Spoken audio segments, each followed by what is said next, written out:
again. Lee and Margaret, thanks for having me. I appreciate being given this opportunity. I have done Susan's WOW. Just FYI, I was in her counselor experience. And for those of you who don't have a process, I will tell you it's a great process. And once you do it, it's awesome. Something that we talked about in Belinda is actually, it's like, find the expert in what it is that you're doing. So I like to find my experts to support me. So I'm a retired high school teacher.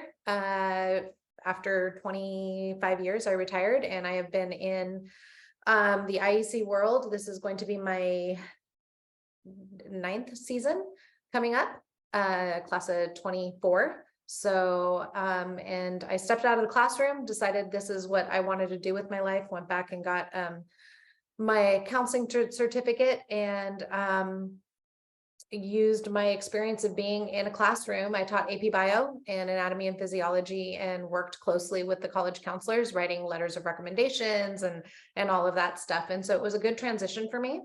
And when I stepped into this world, I quickly found out that IECs and school counselors, for some reason or another, don't like each other.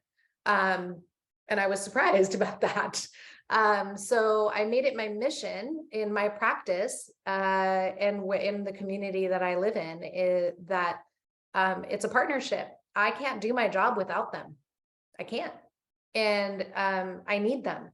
And I need the parents and the students to understand that. And so that's what my presentation is going to be about. It's like how to build that partnership with the school counselor in order to make your life easier.